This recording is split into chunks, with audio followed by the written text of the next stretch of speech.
आज ही सगळी परिस्थिती तुम्हाला दाखवल्यानंतर मी जिथे जातोय, ज्या ज्या महापालिका बघतोय, रिपोर्ट घेतोय, सगळीकडे एकच हालत आहे.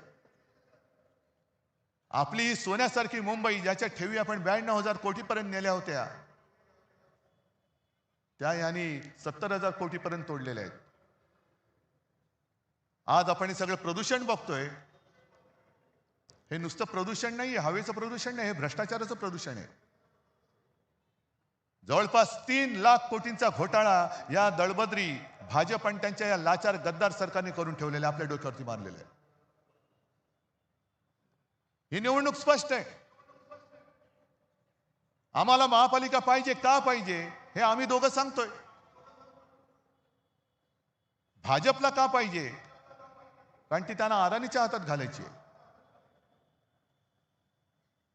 हा एक मुद्दा झाल्यानंतर 25 वर्षामध्ये शिवसेनेने केलेली कामं आणि गेल्या फक्त 4 वर्षामध्ये यांनी धुवून टाकलेली मुंबई, हे फक्त समोर ठेवा. आणि ज्यांना मराठीबद्दल प्रेम तर सगळ्यांना आहेच, पण जो असाच एक मतदार आहे त्यांनी प्रश्न विचारायला पाहिजे की हे खरं आहे की हे खरं आहे. आज संपूर्ण मुंबई 90% खोदून ठेवलेली आहे.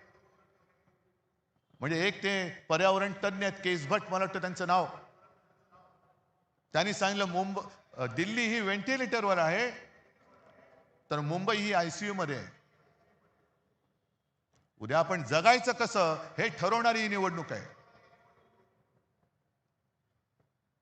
आणि ही जी काही 90% मुंबई खोदलेली आहे, इकडून मेट्रो तिकडून मेट्रो, इकडून बोगदा तिकडून रस्ता खोदलाय, तिकडे फुटपाथ खोदलाय, चालायला जागा नाही, फिरायला जागा नाही.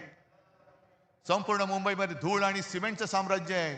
पण त्याच्या प्रदूषणामध्ये त्या प्रदूषणात सुद्धा भ्रष्टाचार आहे.